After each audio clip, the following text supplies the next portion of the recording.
Hi Gemini, this is Jav. Welcome po sa ating channel. By the way, Gemini, this is your timeless gabay tarot reading. Gamitin po ito. Oo, gamitin ang reading na ito bilang gabay lamang. Tandaan, Gemini, ito po ay general reading.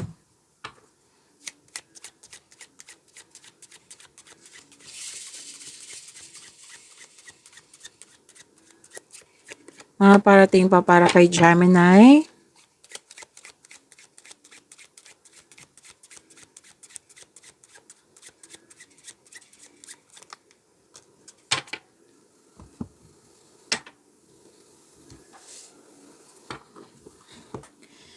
Gemini, sabi po dito,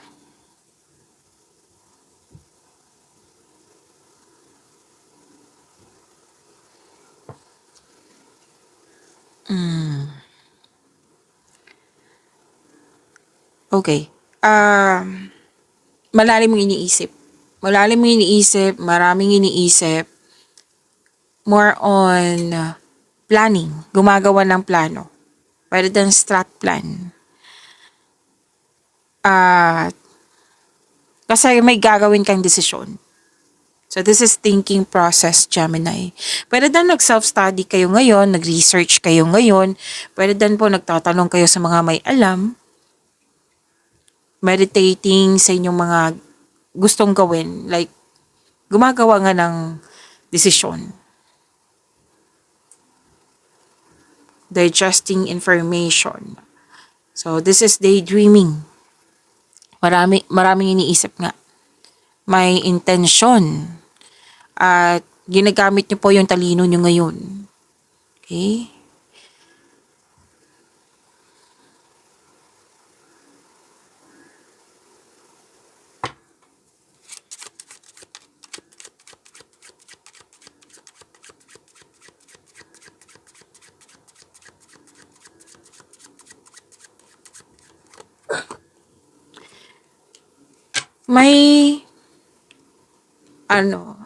May nakita kong disconnection.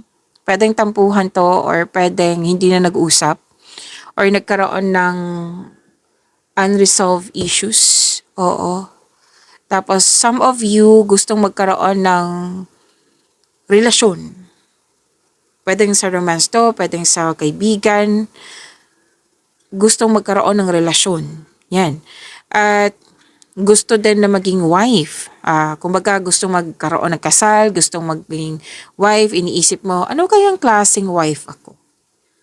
Tandaan, this reading is para sa lahat, babae ka man lalaki, kung ano man to. Okay? May nakita lang akong energy dito na isang babae na gusto niya maging wife. Pwede din na kung ikaw ay lalaki, Gemini, yung partner niyo gusto niya maging wife. So, yan po. May iniisip dito kung paano maging wife, kung ano yung kumbaga, iniisip niya kung paano maging effective na wife.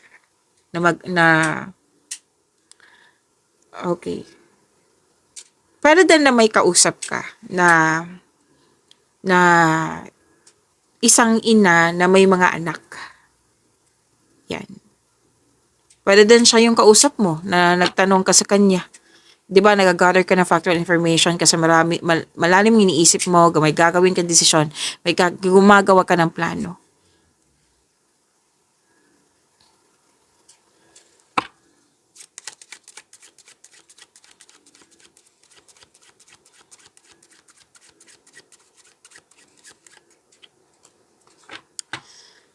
Okay, may announcement or invitation.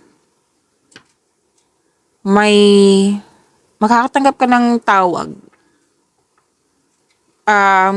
Most likely ito, Gemini, tawag na may resulta.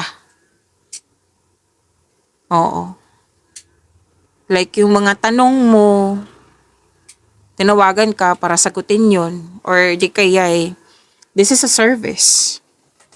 Oo, may nakita kasi akong service dito.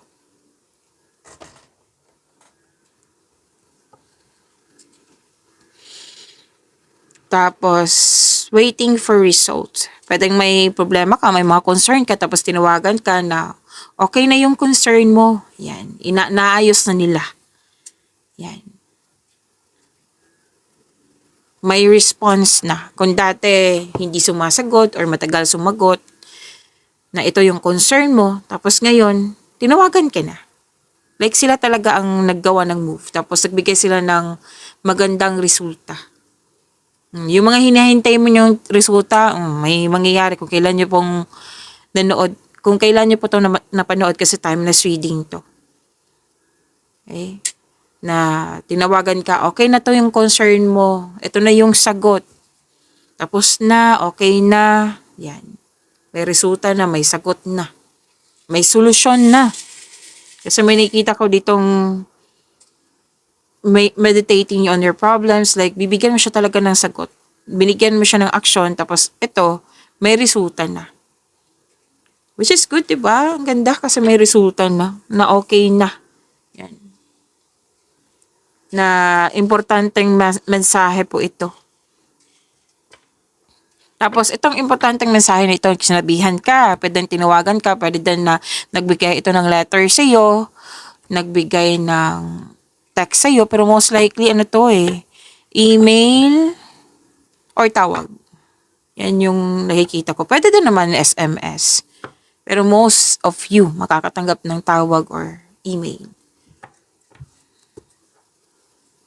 So, important message to. Which is good kasi ramdam ko, hinihintay mo to.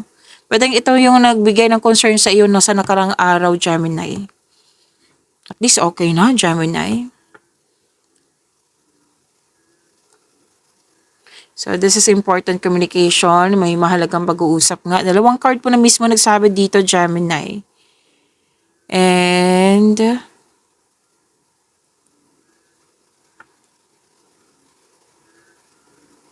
so, may nag-ano dito. Pwede din may nag-invite. Kasi may nakita ko dito nagsiset ng date for event.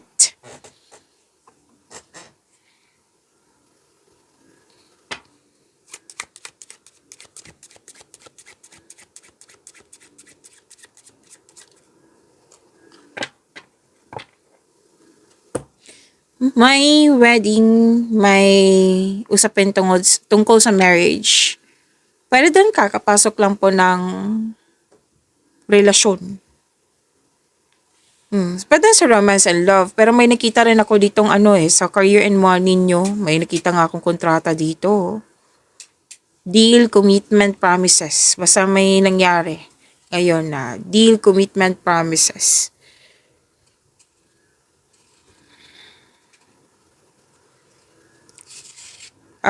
May bonding din. Agreement, bonding. At pwedeng may pamamanhikan.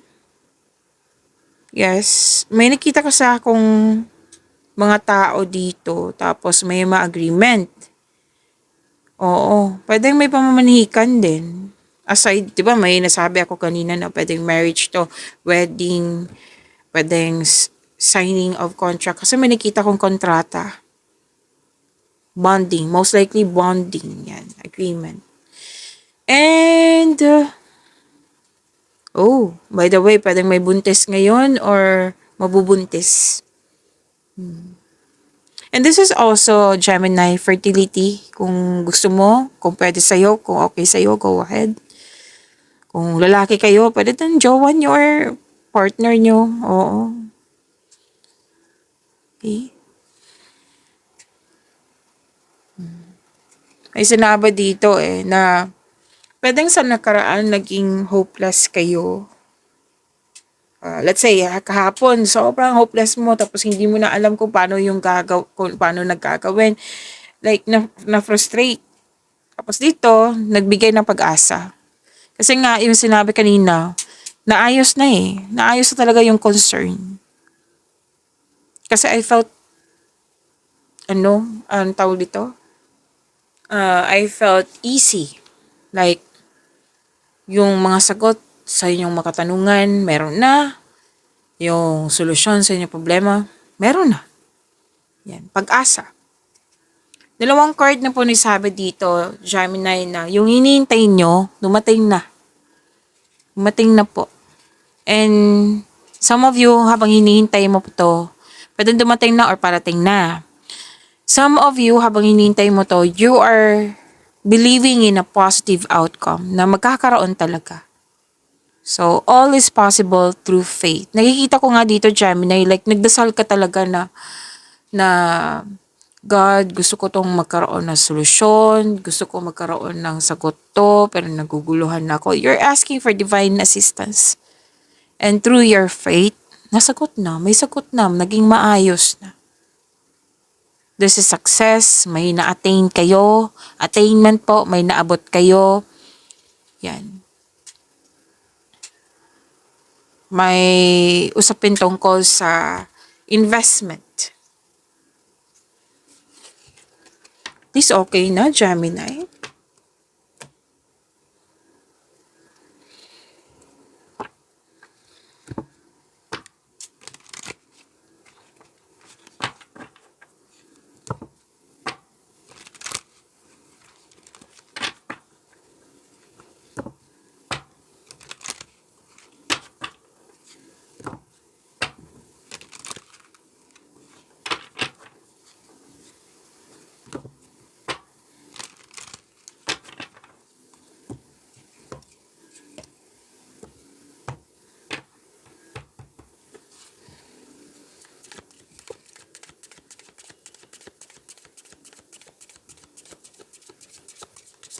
Gemini.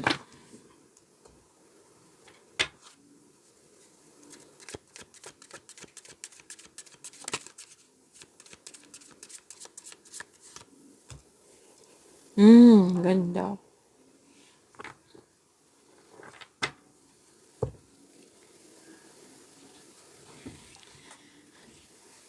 Gemini, maraming salamat po sa mga hindi nag-skip ng ads. Subscribe na po kayo sa ating channel at click bell notification para updated po kayo sa bagong video natin. Para sa mga gusto magpa-reading po, comment po kayo ng personal reading and check my reply sa comment section.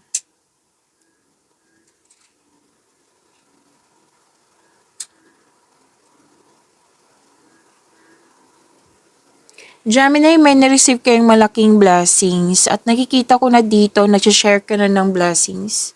Naging generous po kayo. Generosity, sharing resources. Nagkaroon ng pagkakaisa. Yung hindi ka madamot. Oo. Okay. Ang ilan kasi, may ilan po na parang hindi kayo sanay magtanggap kasi mas sanay kayong magbigay. Opo. Tapos, nakikita ko dito may nagbigay ng tulong ba or gift. Tapos, nag-alinlangan ka na tanggapin ito kasi feeling mo obligado mo rin magbigay sa kanila. Oo. Sabi kasi ng card dito na may ibang tao na para sa'yo na mahilig magbigay kasi dyan sila masaya. Masaya din kayo, di ba, makatulong.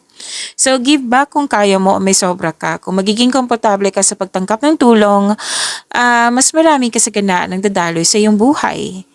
So, makaka-receive kayo ng regalo, makaka-receive kayo ng tulong. Makaka-receive din kayo ng malaking pera. Pwede din return investment ito, Gemini. Ito ay dumating or parating na nakitang-kita ko yung ngiti mo dito. May promotion, pagtanggap ng tungkulin.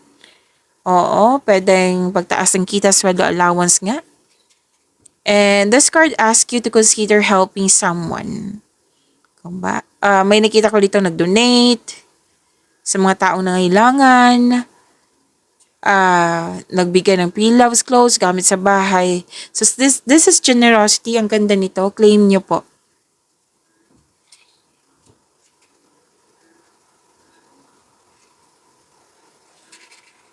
Ito doon yung sinabi kanina.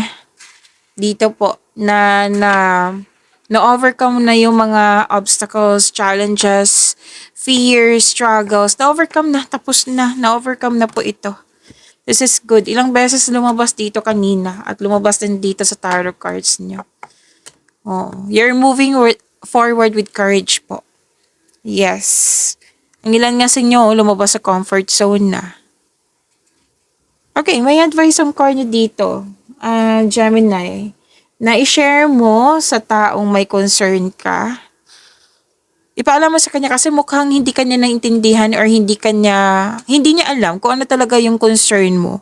So, better, i-share mo sa kanya yung concern mo.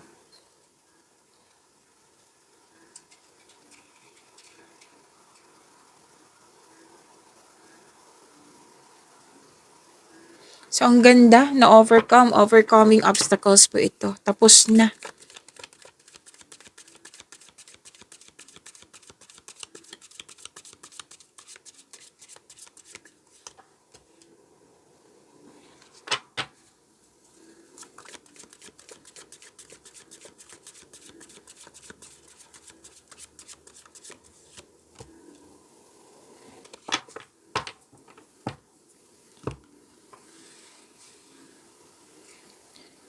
Career and money po ni Gemini. Napagod sa Gemini, oh. So, maraming ginagawa at marami ding iniisip. Diba kanina dito, marami ka ding iniisip. Pagod kayo. So, sinabihan kayo, may advice ang card nyo dito na you need to relax, calm your mind, and reflect. Magkaroon ng tamang tulog, sapat na tulog, meditation. Pero gagawin mo to. Gagawin mo to, Gemini. So, ang pagpahinga po ay nakapagbigay na increased productivity and a healthier mental state. Yan.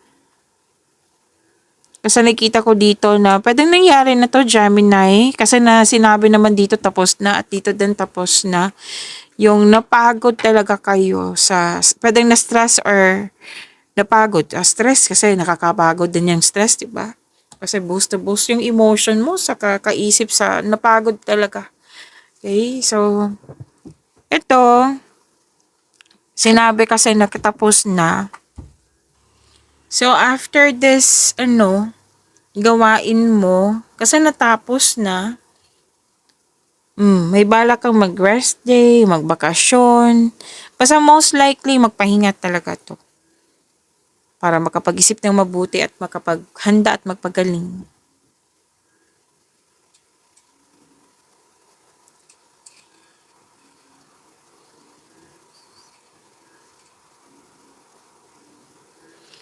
Okay, may parating po na opportunities. May parating din na job opportunity. Pwede din business partnership to kasi may isang tao dito na kausap mo.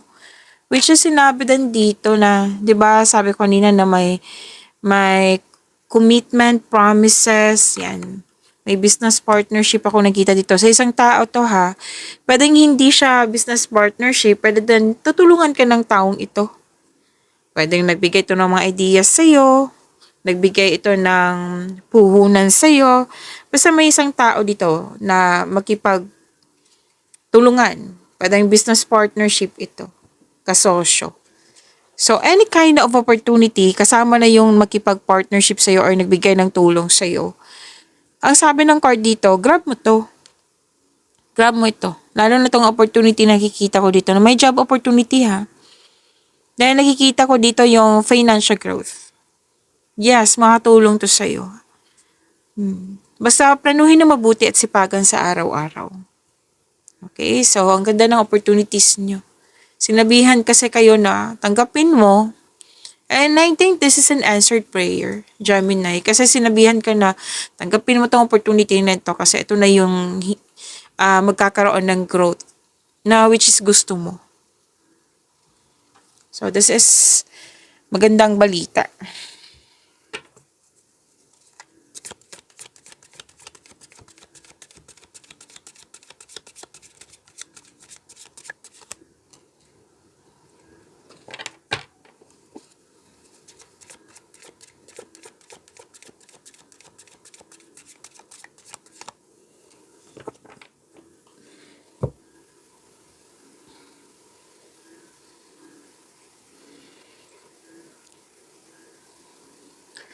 Okay, Gemini, huwag niyo kalimutan na mag-subscribe sa channel natin at click yung bell notification para updated po kayo sa reading natin.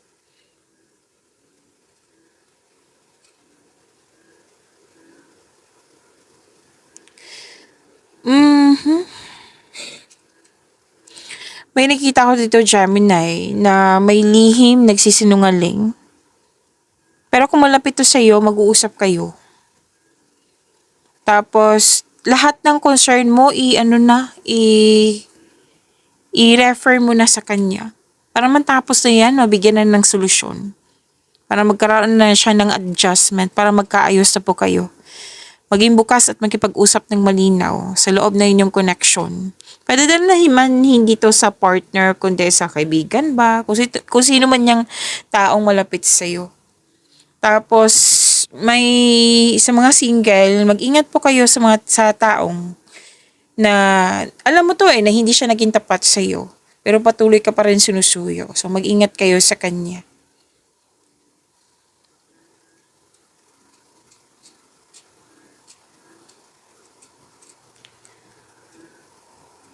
Okay, may bagong tao na parating sa'yo.